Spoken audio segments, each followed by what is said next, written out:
कार्यक्रमको साथमा Himalayan bank, Nabil bank सँगै अघि, लक्ष्मी सनराइज बैंक लक्ष्यमा सँगसँगै,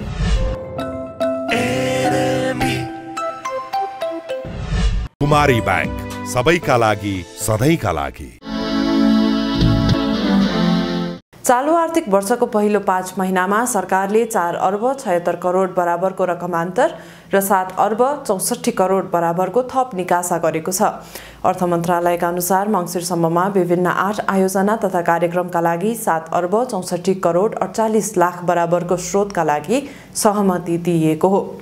यता हालको मूल्य अनुसार 11 खर्ब 47 अर्ब लागत रहने दक्षिण एसियालेकै सबैभन्दा ठूलो कर्णाली चिसापानी जलविद्युत आयोजनाको अध्ययन प्रक्रिया अगाडि बढाइएको छ। नेपाल विद्युत प्राधिकरणले कुल 10,800 मेगावाट क्षमताको सो आयोजना आफ्नै साधन र स्रोत प्रयोग गरेर अध्ययन प्रक्रिया अगाडि बढाएको हो। नमस्कार, कार्यक्रम अर्थको आजको श्रृङ्खलामा म आकांक्षा उपाध्याय स्वागत गर्दछु। आज हामीसँग इस्यु अफ द विकमा हुनेछन् ठूला लगानी भित्राउन वातावरण सुधार एवं नीति संशोधन गर्दै लगानी बोर्ड, यस्तै मङ्सिरमा राजस्व सङ्कलनमा उल्लेख्य सुधार, अन्तर्राष्ट्रिय ख्याति प्राप्त चेन होटलको प्रवेश बढ्दै लगायत साताका थप आर्थिक गतिविधिहरू लिएर उपस्थित भएका छौँ। आउनुस् आजको कार्यक्रम सुरु गरौँ। तेस्रो लगानी सम्मेलन नजिकिँदा लगानी बोर्ड नेपाल नीति संशोधन गरी विदेशी लगानी भित्राउनतर्फ जुटेको छ। नेपाललाई आकर्षक लगानी गन्तव्यका रूपमा चिनाउन र प्रत्यक्ष विदेशी लगानीलाई सहज हुने गरी बोर्डले सुधारका कामहरू गरिरहेको छ। सरकारले आगामी वैशाख 16 र 17 गते काठमाडौँमा लगानी सम्मेलन गर्नेछ। प्रस्तुत छ एक सामग्री। मुलुकले निजी लगानीको महत्त्वलाई आत्मसात गरी सन् 1990 देखि नै प्रत्यक्ष वैदेशिक लगानीसहित सबै प्रकारका निजी लगानी प्रवर्धन गर्न थालेको हो। विद्यमान सन्दर्भमा निर्धारित विकासका लक्ष्यहरू हासिल गर्न आवश्यक पुँजी परिचालनमा निजी लगानीको आवश्यकता र अपेक्षा झनै बढेको छ। मुलुकको 15औं पञ्चवर्षीय योजनाले कुल लगानी आवश्यकताको 55.6% लगानी निजी क्षेत्रबाट परिचालन हुने आकलन गरेको छ। दिगो विकास लक्ष्य कार्यान्वयन गर्ने सम्बन्धमा राष्ट्रिय योजना आयोगले गरेको आकलनमा सन् 2016 देखि सन् 2030 को अवधिमा आवश्यक पर्ने 30,384 अर्ब रुपैयाँ लगानी मध्ये करिब 40% निजी क्षेत्रबाट प्राप्त हुने अपेक्षा गरिएको छ।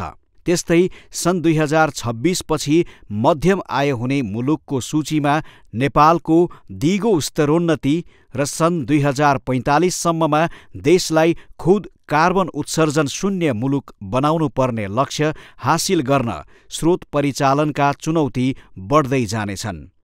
तर राजस्वको सीमित स्रोतले अत्यावश्यक सार्वजनिक खर्च धान्न सकस परिरहेको सन्दर्भमा ठूला पूर्वाधार विकास एवं प्रविधि उपयोग तथा नेपालले प्राप्त गरेका सामाजिक आर्थिक सफलताहरूको स्थायित्वका लागि प्रत्यक्ष वैदेशिक लगानीमा समेत निजी क्षेत्रको लगानी परिचालन अपरिहार्य छ।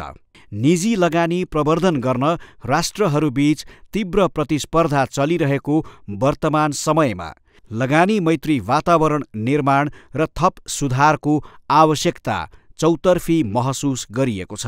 यस सन्दर्भमा अपेक्षाकृत ठूला लगानी परिचालन गर्न सरकारले लगानी बोर्डसहित लगानी सम्बन्धी सम्पूर्ण इकोसिस्टमका सबै अवयवलाई नयाँ दिशानिर्देश गर्दै समग्र लगानीको वातावरण सुधारतर्फ अग्रसर गराउन आवश्यक छ। राज्यको स्वामित्व केन्द्रित अर्थनीतिबाट अगाडि बढ्दै क्रमशः उदारीकरणले सिर्जना गरेको विदेशी लगानी समेतको निजी लगानीको धेरथोर लाभ नेपालले पनि लिएको छ। तर परिवर्तित सन्दर्भमा परियोजनाको दिगोपना र उत्थानशीलता लगानीकर्ता र यिनका ऋणदाता निकायको प्राथमिकतामा रहेकाले परियोजनाको विश्वसनीयता अध्ययन मार्फत जोखिम न्यूनीकरण गर्नेतर्फ नीतिगत मार्गदर्शनको आवश्यकता औल्याइएको छ। परियोजनालाई दिगो तथा उत्थानशील तरिकाले विकास गर्नु विकासकर्ता तथा सरकार दुवैको आवश्यकता हो। त्यस्तै ऋणदाता संस्थाहरूले परियोजना मूल्याङ्कन गर्दा दिगोपना र उत्थानशीलतालाई मुख्य मापदण्डका रूपमा लिने गरेकाले परियोजना विकासमा लगानीकर्ताका रुचि र प्राथमिकतालाई मध्यनजर गर्दै परियोजना पहिचान, छनौट, अध्ययन, मार्केट साउन्डिङ र प्रोक्योमेन्ट सहित कार्यान्वयनमा लैजानेतर्फ लगानी बोर्ड अग्रसर छ।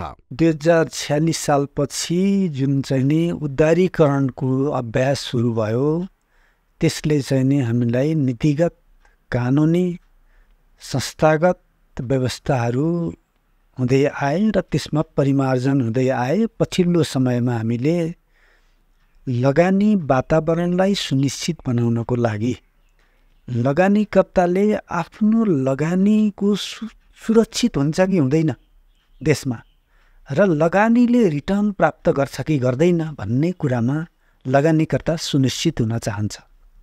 र त्यसको लागि हामीले नेपालको कन्टेक्स्टमा हेर्दा लगानीकर्तालाई आकर्षित गर्ने केही इन्सेन्टिभ्स मेकानिजमहरू पनि राखेका छौँ। कानुनी प्रावधानहरू पनि प्रष्ट छन् र संस्थागत व्यवस्थाहरू पनि भएका छन् र हामीले केही रूपमा वान स्टप सर्भिसको कन्सेप्टमा पनि काम प्रारम्भ गरिसकेका छौँ। ठुला परियोजनाहरूलाई ह्यासल फ्री रूपमा, प्रेडिक्टेबल रूपमा उनीहरूलाई फेसिलिटेसन गर्न सकियोस् र उनीहरूको लगानीको रिटर्न सुनिश्चित होस् भने स्थानीय तहमा पनि स्थानीय जनताले प्रोजेक्टले इन्भिसेज गरे बमोजिमको फाइदाहरू पनि पाउन्। कुनै पनि लगानीकर्ताले परियोजना अध्ययनदेखि कार्यान्वयन, सञ्चालन र हस्तान्तरणका क्रममा विभिन्न निकायहरूसँग काम गर्नुपर्ने हुन्छ। ऐनद्वारा प्रदान गरिएको अधिकार बमोजिम बोर्डले एकल बिन्दु सेवा प्रदान गरेको छ। यस्तो सेवा अन्तर्गत कम्पनी दर्ता, विद्युत जडान, प्रवेशाज्ञाको प्रक्रिया, कम्पनी बिक्री तथा नाफामा लैजान आवश्यक पर्ने प्रक्रियालाई डिजिटलाइज समेत गरी सरलीकृत गरिएको छ। लगानी सम्बन्धी ऐन नियममा समसामयिक संशोधन मात्र होइन, प्रक्रियागत झन्झट, ढिलासुस्ती र अतिरिक्त खर्च नलाग्ने बनाउन आवश्यक छ। जग्गा प्राप्ति सम्बन्धी समस्या विकास परियोजना केन्द्रित भइरहेको हुँदा हरेक नयाँ परियोजनाको काम निर्वाध अगाडि बढाउन समस्या हुने गरेको छ। ती सबै प्रक्रिया अनलाइन मार्फत हुने व्यवस्थाका साथै समय सुनिश्चित र सुलभ नभएसम्म बोर्डको कार्य मात्रले लगानीकर्तालाई आश्वस्त पार्न सक्दैन। बोर्डको चाहिँ स्थापना खास गरेर नेपालमा चाहिँ लगानी ठुला परियोजनाहरू लगानी गर्ने उद्देश्यको चाहिँ साथ चाहिँ सबै मन्त्रालय, विभाग र रिलेटेड चाहिँ निकायहरू एक ठाउँमा चाहिँ बसेर सम्माननीय प्रधानमन्त्रीको चाहिँ भन्नाले अध्यक्षतामा जुन एउटा चाहिँ गठन चाहिँ गरिएको चाहिँ थियो र यसमा लगानी बोर्डमा चाहिँ आउने चाहिँ प्रोजेक्टहरू खास गरेर 6 अरबभन्दा बढीका प्रोजेक्टहरू भन्नाले जुन लगानी बोर्ड मार्फत चाहिँ जुन आउने गरेको चाहिँ छ। यसमा लगानी बोर्डको जुन स्थापना चाहिँ देखि अहिलेसम्म चाहिँ हेर्दाखेरि लगानी बोर्डले अब धेरै प्रोजेक्टहरू चाहिँ अगाडि सारेको चाहिँ त देखिन्छ। तेस्रो लगानी सम्मेलन पनि चाहिँ हुँदैछ। यो लगानी सम्मेलनले चाहिँ हाम्रो पहिला जुन लगानी बोर्डबाट चाहिँ भए गरेका जुन अथवा पहिलाको चाहिँ यो लगानी सम्मेलनमा गरेका कमी कमजोरीहरूलाई चाहिँ सर्ट आउट चाहिँ गरेर जुन एउटा चाहिँ पहिलाको लगानी सम्मेलनमा कमिटमेन्ट गरेर जुन भन्नाले मेटेरियलाइज नहुने जुन चाहिँ इन्भेस्टमेन्टहरू छ, यो सबै कुराहरू डिटेलमा चाहिँ हेरेर आउने दिनमा चाहिँ यसलाई जुन एउटा चाहिँ वान स्टप सेन्टरको रूपमा चाहिँ अगाडि बढाउने हिसाबले जुन उद्देश्यका साथ चाहिँ यो सञ्चालनमा चाहिँ आएको हो, यसलाई चाहिँ अगाडि बढाउनुपर्छ भन्ने चाहिँ मलाई चाहिँ लाग्छ। कानुनले प्रदत्त गरेको भूमिका अनुसार लगानी बोर्ड विविध क्षेत्रका पूर्वाधारका परियोजनाको पहिचान तथा विकास गर्ने र ठूला स्तरका प्रत्यक्ष लगानी प्रवर्धन गर्ने लगानी प्रवर्धन निकाय र सार्वजनिक निजी साझेदारी सम्बन्धी राष्ट्रिय स्तरको विशिष्टीकृत निकाय हो। यसर्थ यहाँ विभिन्न पूर्वाधार क्षेत्रको विशिष्ट ज्ञान र क्षमता भएको विज्ञ कर्मचारीको आवश्यकता पर्दछ। यद्यपि निजामती सेवाबाट नै आपूर्ति गरिने विद्यमान व्यवस्थामा कर्मचारीहरूको बारम्बार सरुवा हुने हुँदा त्यस्ता विशिष्टीकृत ज्ञान र सिपले निपुण बनाउन कठिनाइ हुने मात्र होइन, संस्थागत स्मृति सुदृढीकरणमा चुनौती खडा भई कार्य सम्पादनमा असर पर्ने हुँदा बोर्डका लागि छुट्टै कर्मचारी व्यवस्थापन गर्न आवश्यक देखिएको छ। लगानी बोर्डमा चाहिँ नि एकदम उच्च स्तरको एक्सपर्टिज भएको सानो लिन ठुलो पनि बनाउने होइन, एउटा भनौँ न ठुलो भर्ती केन्द्र पनि नगरिकन रियली गुड कम्पिटिटिभ उहरूलाई चाहिँ नि हायर गरेर प्राइभेट सेक्टरसँग कुरा गर्न सक्ने, प्रोजेक्ट बुझ्ने, प्रोजेक्ट बनाउने, प्रोजेक्टलाई मार्केट गर्न सक्ने, आन्तरिक र बाह्य लगानीकर्ताहरूलाई इन्भाइट गर्न सक्ने खालको एउटा इन्स्टिट्युसन हो जस्तो मलाई लाग्छ। लगानी बोर्डले स्थायित्व पाउनुपर्छ, सस्टेनेबल हुनुपर्छ, ताकि भोलिका दिनमा गएर अब यी प्रोजेक्टहरू धेरै जेस्टेसन पिरियड अथवा लामो अवधिका प्रोजेक्ट हुन्छन् नि, पिपिपी प्रोजेक्टहरू, ती प्रोजेक्टहरूमा चाहिँ नि उनीहरूको एउटा पार्टनरको रूपमा हातेमलो गरेर लगानी बोर्डले चाहिँ हामीलाई सहयोग गर्छ र हाम्रो प्रोजेक्टमा पनि सहयोग गर्छ, किनभने अब नेपालको पनि फाइदा छ यसमा, हामी पनि फाइदा गर्छौँ र भोलि गएर यी प्रोजेक्टहरू नेपालकै हुने हुन् भन्ने खालको सोच राखेको हुन्छ क्या। लगानी प्रवर्धनलाई व्यापकता दिन लगानीको समग्र वातावरण पनि सोही अनुकूल हुनुपर्ने हुँदा केही नीतिगत डिपार्चर लिनु आवश्यक छ। नेपालमा लगानी गर्न चाहने विदेशी लगानीकर्ताका लागि लगानीको सुरक्षा प्राथमिक शर्त हो। हामी अहिलेसम्म केवल 6वटा देशसँग मात्र लगानी सुरक्षा सम्बन्धी सम्झौतामा छौं। सम्झौता भएका मुलुकमध्ये भारतबाहेक अन्य देशबाट उल्लेख्य लगानी भित्रिएको छैन। त्यस्तै दोहोरो कर मुक्ति सम्झौता केवल 11 देशसँग मात्र भएको छ। यसमा नेपालमा लगानीका लागि चासो राख्ने लगानीकर्ता भएका मुलुकहरू संयुक्त राज्य अमेरिका, अस्ट्रेलिया, संयुक्त अरब इमिरेट्स, बङ्गलादेश, बेलायत जस्ता देशसँग दोहोरो करमुक्ति सम्झौता गर्नुपर्ने आवश्यकता छ। विश्व अर्थतन्त्रमा उदयमान अर्को छिमेकी राष्ट्र चीनसँग लगानी संरक्षण सम्बन्धी सम्झौतालाई छिट्टै निष्कर्षमा पुर्याउनु पर्ने विज्ञहरूको मत छ। तसर्थ सरकारले यस्ता सम्झौताको लागि सघन कूटनीतिक पहल गर्नुपर्ने देखिएको छ। लगानी बोर्डले त पिडिए गर्छ पिपिपीको केसमा भने एफडिआईको केसमा हामी पिआइए गर्छौँ होइन। त्यसले गर्दा त्यो गर्ने बेलामा पनि त्यसले एउटा जुन गाइडेन्स दिएको हुन्छ, जुन फ्रेमवर्क अग्रिमेन्ट हो, त्यसले चाहिँ नि हामीलाई सजिलो हुन्छ लगानी ल्याउनको लागि। तर लगानी ल्याउने कुरालाई सुनिश्चित गर्नु एउटा पाटो हो भने हामीले अर्को महत्त्वपूर्ण कुरा बुझ्नुपर्ने कुरा के छ भने हामी त अब 3R स्ट्राटेजीमा हिँडेका छौँ होइन। रिटेन गर्ने होइन, रिच गर्ने, रिटेन गर्ने र रिगेन गर्ने, आएकाहरूलाई रिटेन गराउने, इन्भेस्टमेन्ट अरू आकर्षित गरेर चाहिँ नि उसले नेपाल लगानीको लागि उचित गन्तव्य हो भन्ने महसुस गर्नु पर्यो। उसले महसुस गरेका आधारमा उसले गर्ने कम्युनिकेसन जसलाई हामी इन्फर्मेसन कनेक्टिभिटी भन्छौँ, त्यो इन्फर्मेसन कनेक्टिभिटीको आधारमा उसले अरू संस्थालाई गर्ने जुन कम्युनिकेसन हुन्छ त्यो कम्युनिकेसनले पनि लगानी भित्र्याउन सकिन्छ। इन्स्टिट्युसनहरू भन्नाले स्थापना चाहिँ हुने, तर त्यसलाई चाहिँ स्मुथली चाहिँ अगाडि बढ्ने चाहिँ कुराहरू चाहिँ कतिपय नियम कानुनहरू विभिन्न मन्त्रालय विभाग विभिन्न निकायहरूसँग चाहिँ समन्वय चाहिँ नहुँदाखेरि अथवा आफूले चाहिँ गरिराखेको कामहरू लगानी बोर्ड मार्फत चाहिँ जाने भएको चाहिँ हिसाब पनि कता कता यो समन्वय चाहिँ नभएको पनि चाहिँ भन्नाले चाहिँ देखिएको छ। मलाई लाग्छ यो इन्भेस्टमेन्टको चाहिँ हिसाबले एफडिआई भित्राउने चाहिँ हिसाबले भन्नाले ठुला प्रोजेक्टहरूलाई चाहिँ अगाडि बढाउने हिसाबमा जुन इन्भेस्टमेन्ट बोर्डको चाहिँ जुन प्रधानमन्त्रीको अध्यक्षतामा गठन गरिएको हो त्यो भन्नाले चाहिँ राम्रो चाहिँ हो। यसलाई चाहिँ यसको उद्देश्य अनुसारको चाहिँ भन्नाले चाहिँ अब रिजल्ट निकाल्ने हिसाबले चाहिँ अगाडि बढ्नुपर्छ भन्ने मेरो चाहिँ भनाइ चाहिँ रहेको छ। लगानी बोर्डले सहजीकरण गर्ने परियोजनाहरू पुँजी र श्रम सघन हुने हुँदा ठूलो लागत आवश्यक पर्दछ।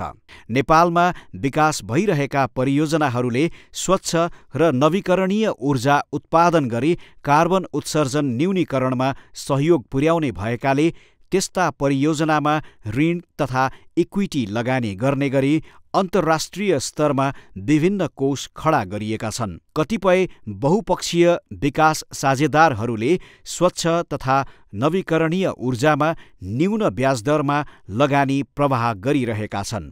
तर नेपालमा निर्माण हुने परियोजनाहरूमा त्यस प्रकारका लगानी प्रवाह हुन नसकिरहेको परिवेशमा आर्थिक कूटनीतिको माध्यमबाट न्यून ब्याजदरमा त्यस्ता स्रोत परिचालन गर्न पहल गर्नुपर्छ। त्यसैगरी नेपालको ऊर्जा तेस्रो मुलुकसँगको व्यापारका लागि पनि कूटनीतिक एवं राजनीतिक तहमा गृहकार्य र पैरवीको आवश्यकता छ। नीतिगत, प्रशासनिक एवं प्रक्रियागत डिपार्चरका लागि लगानी परिचालनका सबै अवयवमा सुधार गर्नु आवश्यक छ। तर त्यसका लागि सबै सरोकारवालाको भूमिका उत्तिकै महत्त्वपूर्ण हुन्छ। खास गरी राष्ट्रिय नीति अनुसार विभिन्न निकायले गर्नुपर्ने शासकीय एवं सेवा प्रवाहको सुधार तथा महत्त्वपूर्ण नीतिगत परिवर्तनका लागि सबै सरोकारवाला बीच सहकार्य हुनुपर्दछ।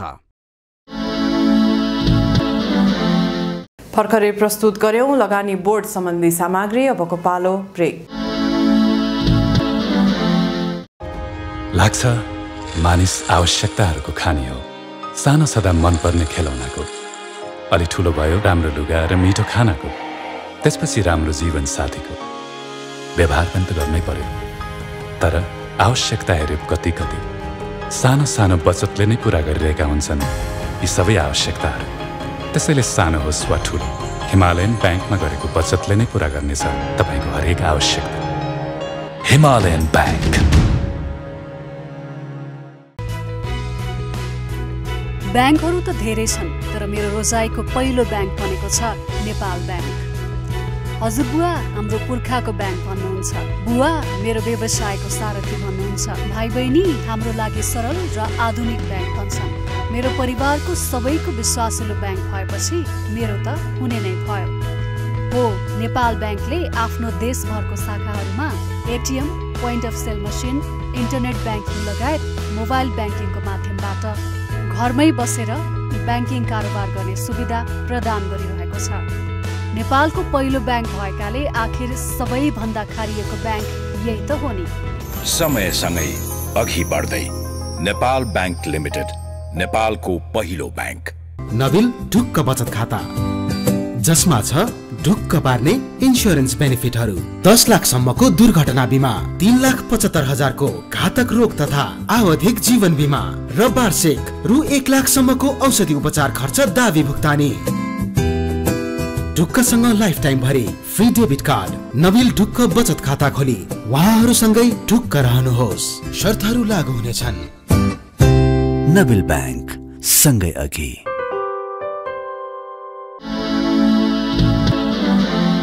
चालू आर्थिक वर्षको 5 महिनामा निर्जीवन बीमा कम्पनीहरूले 15.5 अर्ब बढीको व्यवसाय गरेका छन्। नेपाल बीमा प्राधिकरणका अनुसार मङ्सिरसम्म 14 बीमा कम्पनीहरूले 11,61,259 वटा बीमा पोलिसी बिक्री गरी 15 अर्ब 72 करोड 10 लाख रुपैयाँ कुल बीमा शुल्क आर्जन गरेका छन्। यता सन् 2023 मा 10 लाख पर्यटक भित्राउने सरकारको लक्ष्य पूरा भएको छ। नेपाल पर्यटन बोर्डका अनुसार गत बुधबारसम्म 10 लाख भन्दा बढी पर्यटक नेपाल भित्रिएका छन्। थप आर्थिक गतिविधि सहितको अबको प्रस्तुति बिजनेस राउन्डअप। सरकारले मङ्सिर महिनामा राजस्व सङ्कलनमा उल्लेख्य सुधार गरेको छ।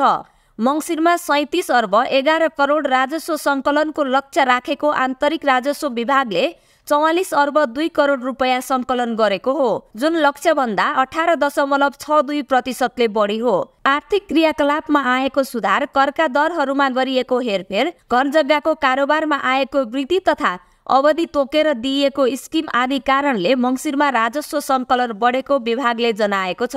वर्ष 80-81 को बजेटबाट सरकारले लिएका नीतिहरू, कार्यक्रमहरू र सुधारका जुन कार्यक्रम अगाडि ल्याइएको छ र कर आधारलाई विस्तार गर्नको लागि नयाँ क्षेत्रहरूमा कर विस्तार गरिएको छ, मूल्यवर्धित करको क्षेत्र विस्तार गरिएको छ, विभिन्न विगतदेखि समस्यामा रहेका विषयहरूलाई सम्बोधन गरेर चाहिँ सहजीकरण गरेर अगाडि बढ्ने विभिन्न छुट स्किम सुविधाहरू दिएको छ।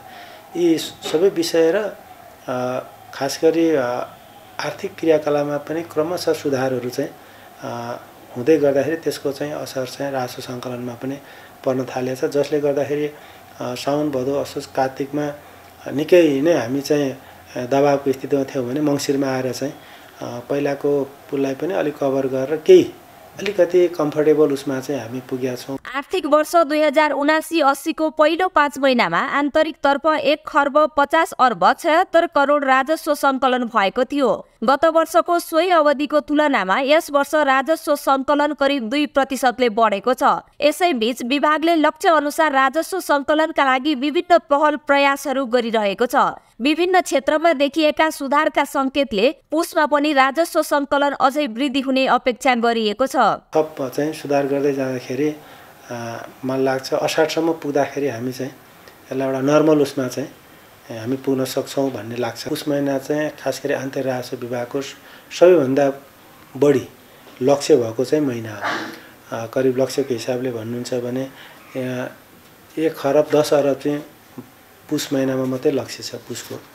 र गत वर्ष हाम्रो चाहिँ पुस महिनामा करिब चाहिँ 72-73 अरब चाहिँ राजस्व सङ्कलन भएको थियो। त्यस हिसाबले पनि यो चाहिँ निकै चुनौतीपूर्ण छ। यद्यपि हामीले विगतदेखि लिएका नीति कार्यक्रमलाई कार्यान्वयनलाई थप सुदृढ ढङ्गले अगाडि बढाउने नै हो र चालु वर्षमा लिएका नीतिहरू जुन छन् सुधारका त्यसलाई पनि प्रभावकारी ढङ्गले कार्यान्वयन गर्ने र खास गरी करदाताहरूलाई सहजीकरण गर्ने र समयमा कर र विवरण बुझाउनको लागि उत्प्रेरित गरेर स्वैच्छिक कर सहभागिता अभिवृद्धि गर्नको लागि अनुकूल वातावरण निर्माण गर्ने काम नै हामीले गर्छौँ। विभागले आफू अन्तर्गत 45 वटा आन्तरिक राजस्व कार्यालय, ठूला करदाता कार्यालय लगायत 39 वटा करदाता सेवा कार्यालयलाई पूर्ण रूपमा परिचालन गरेको छ। खास गरी करदाता शिक्षा र करदाता सेवालाई महत्त्वपूर्ण रूपमा अघि बढाएको बताइएको छ। यो सँगै कर सङ्कलन बढाउन स्वैच्छिक कर सहभागिता र बक्यौता असुलीका लागि अनुगमन लगायत काममा जोड दिइएको छ।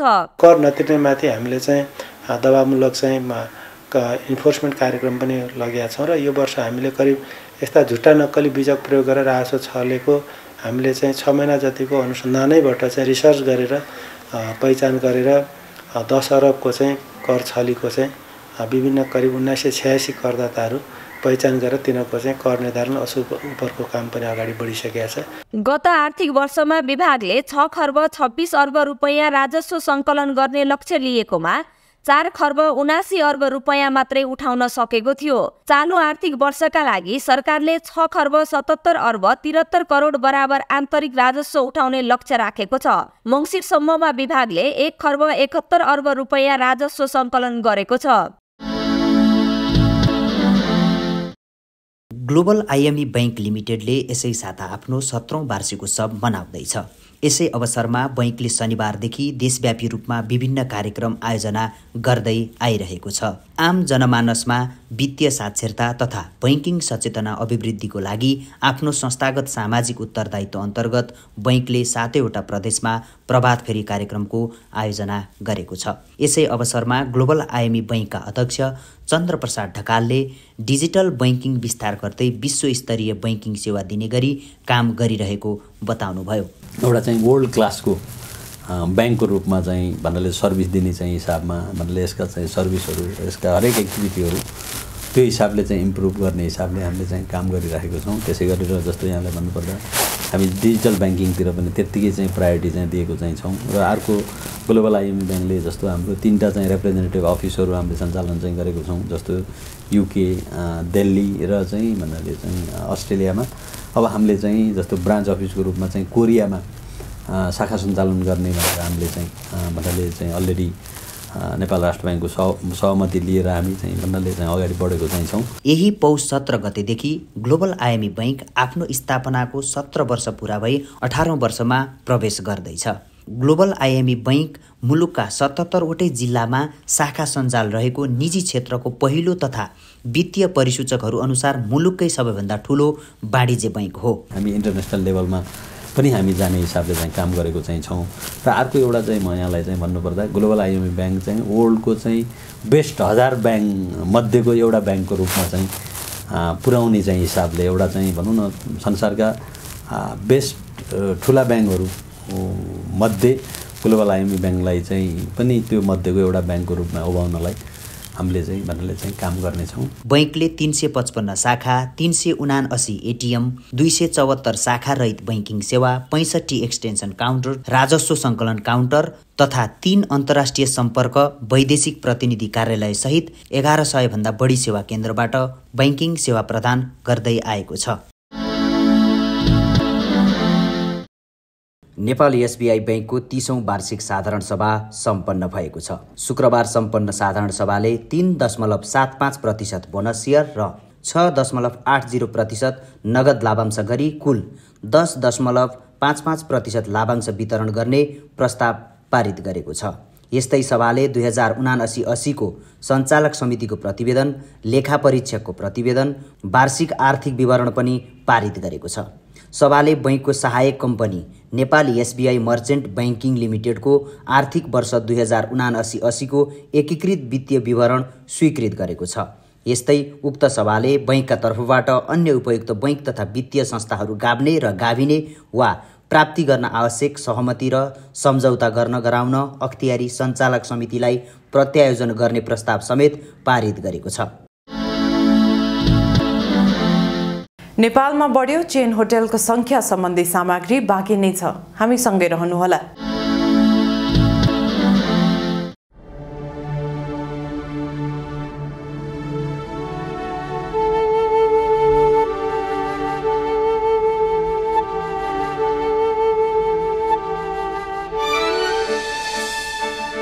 नारी मात्र होइन, अब हाम्रो साथमा सबल र सफल नारी।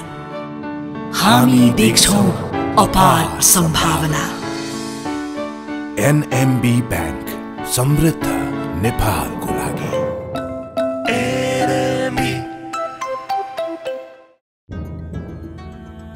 सुनिश्चित भविष्य मात्र होइन बचत, सपनाहरू पूरा हुने विश्वास हो। भविष्यको लगानी हो, मनको शान्ति हो, बचत। आर्थिक स्वतन्त्रता हो, आत्मविश्वास हो, आत्मा सम्मान हो, सम्पन्न जीवन हो। बचत बचत गरौँ, बचत गरौँ, बचत गरौँ, बचत गरौँ। धेरै छन् बचतका खुशीहरू, बचत गरौँ। ग्लोबल आइएमई बैंक, सबैका लागि बैंक।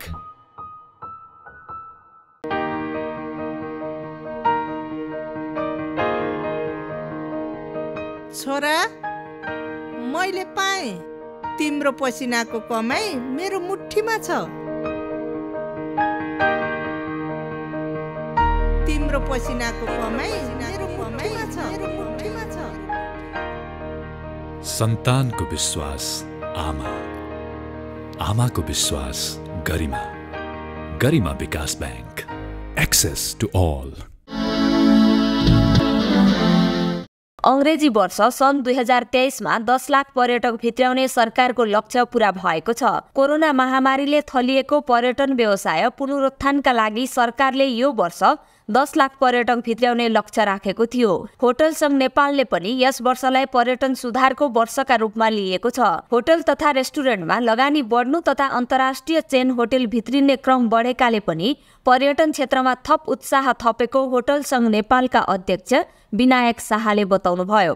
2023 हाम्रो होटल व्यवसाय पर्यटनको लागि एकदम सुखद रह्यो। अब 10 लाख पर्यटन भित्राउने जुन हाम्रो लक्ष्य थियो सरकारको, त्यो लक्ष्य पुरा भएको छ।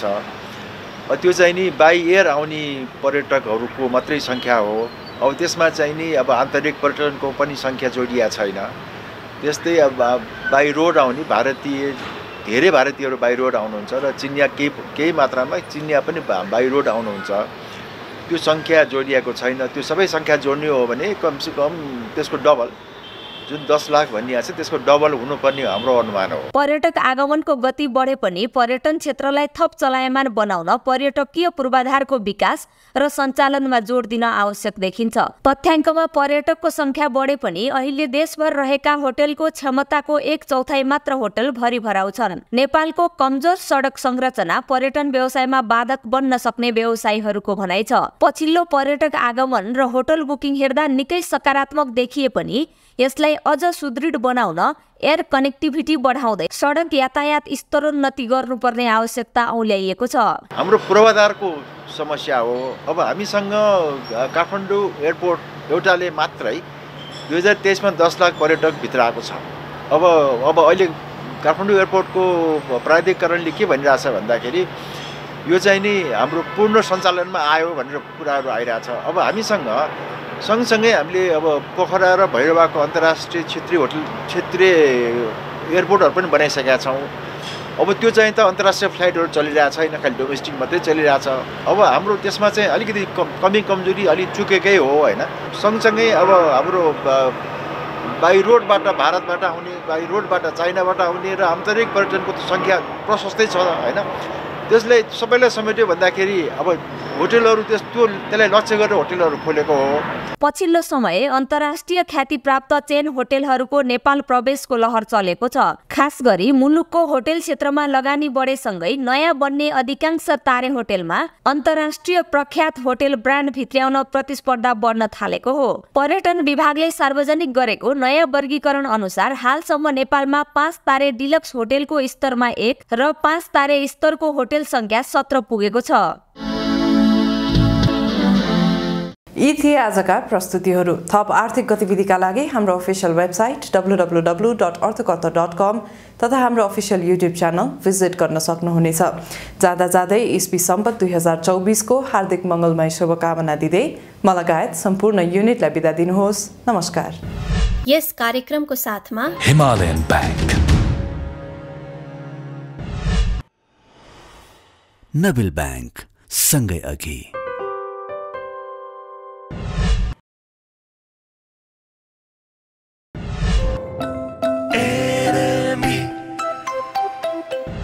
कुमारी बैंक, सबैका लागि सधैँका लागि।